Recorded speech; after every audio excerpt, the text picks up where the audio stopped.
Hello and welcome to my unboxing, first look and review of issue 26 of the Warhammer 40,000 Conquest subscription by Hatchett Partworks. With the issues that contain tools, paints and brushes and no models, I tend to do the unboxing and review all within one video, just because there's no models for me to build and then talk about, do size comparisons or talk about the rules. It just makes sense, and that means I can keep the content as efficient and lean as possible without doing another video showcasing how you'd use these paints. It's pretty self-explanatory and it explains how to use them throughout all of the issues. Let's unwrap this then. These are the two, I say, paints. One is a paint, Abaddon Black, always useful, Abaddon Black. I can't get enough Abaddon Black paint. And Reikland Flesh Shade is also very useful for your Death Guard tentacles and also, you know, skin colours as well. And gold, I might add. Gold, you know, for your custodies, if you have a custodies army. So they're the two paints, pretty good. Abaddon Black paint is £2.75 now, not £2.50, so I think paints have gone up. Reikland Flesh Shade is £4.75, so that is £7.50 for both of these two pots, which means you're not saving any money. The magazine, this issue, you've lost out on 49p if you want to look at it that way, which is a bit of a shame, but coming off of saving £9 off of a easy to build Redemptor Dreadnought and saving I think £4 off of the Battlefield accessory set, this month's Conquest magazines have redeemed themselves in my opinion. So they're the paints. I can't really talk much more about them other than they're both very, very useful paints. Let's have a look at the magazine itself and review this. So in here you've got a big you've got an article about Age of the Imperium, and it talks about Millennium 31. The Scouring was marked by a massive campaign fought against those who had rebelled against the Imperium during the Horus Heresy. So this is after the Horus Heresy and what then occurred thereafter. You've got a Xenos Rising in Millennium 32.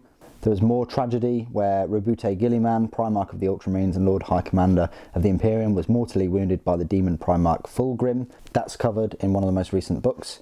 The Forging, Millennium 32 to 34. This is a golden age of the Imperium. There were strict rules put in place and the rule became harsh and unforgiving. And Nova Terra Interregnum, I think it is, Millennium 35 to 36, known as the time of the two emperors. The Council of Nova Terra denounced the High Lords of Terra and claimed rule of the entire region of space known as the Segmentum Pacificus. And then for 9 centuries the Imperium was split in two. So 900 years that happened. Lots of civil wars, chaos cults, and the Grey Knights had to be called upon. You got the Cicatrix Maledictum, galaxy spanning tear in reality. This is, it fast forwards to now. It's quite bizarre. It goes from Millennium 35-36 to Cicatrix Maledictum.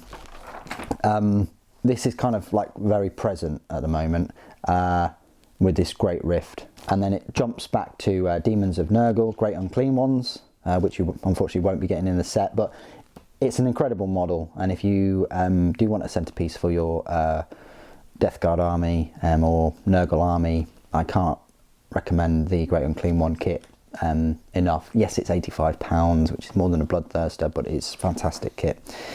Greater Demons of Nurgle, Demons of Legend, Death Guard Possessed, some more Death Guard article.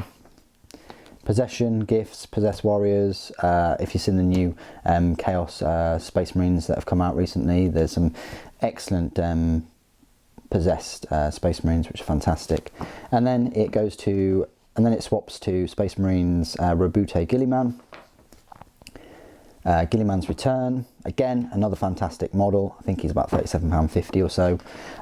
Blood Angels for some reason, and there. So this magazine doesn't really know what it's doing. It's got a paint and a shade in, and it talks a little bit after the Horus Heresy, then it jumps to Millennium 41, it goes through a Great Unclean One, some more Death Guard, then it jumps back to Rabute Gilliman, but then it jumps to Blood Angels, so it's a bit bizarre, but then it goes direct, then it reins in the focus and it explains how to use that Reichland Flesh Shade specifically for faces, and it's very, very good for that.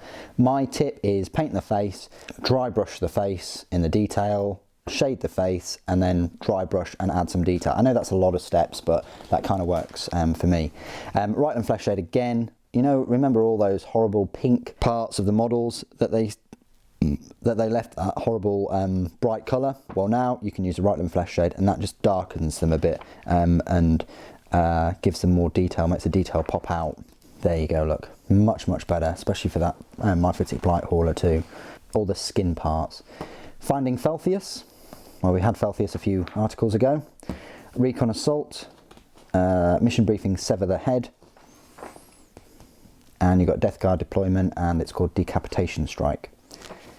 And then we get a look at the next 2 issues coming, which is issue 27 and 28. In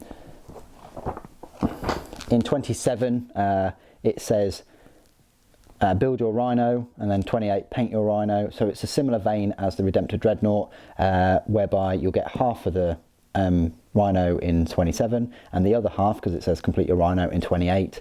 And then the next 2 issues after that, pretty nice too. I do like the Rhino kit and all the Chaos accessories that you get with it. So it's nice that you get your first tank, as it were. You had your first vehicle, then your first Dreadnought, now you've got a first tank.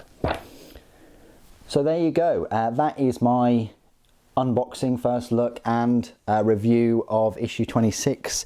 It's the weakest issue out of these 4 this month being March. This is when I've received them, just because it's got paints, but they are very useful paints. Of course, the main focus for these 4 issues is that Redemptor Dreadnought, which saves you a fair bit. These 4 issues for this month haven't really had a lot to build. The accessories don't take much time to put together, neither does the Dreadnought. It's a couple of minutes or so, which is a stark contrast to previous months where we've been bombarded with, you know, 5 Primaris in one magazine, Felthius and his retinue, a load of Poxwalkers and Death Guard, and more Primaris Marines, and the Blight Hauler, and so on. So the foot has been taken off the gas a little bit in terms of the amount of models to build. What do you guys think of these 4 issues in total? I know I'm summing them all up in this issue 26, but it's kind of like the last one out of these 4. And what do you think of the series so far? Has it given you a lot of value for money because you haven't had any of these miniatures? Please do put it in the comments below. It'd be great to hear from you. Thank you ever so much for joining me today. Thank you for watching. The Emperor protects.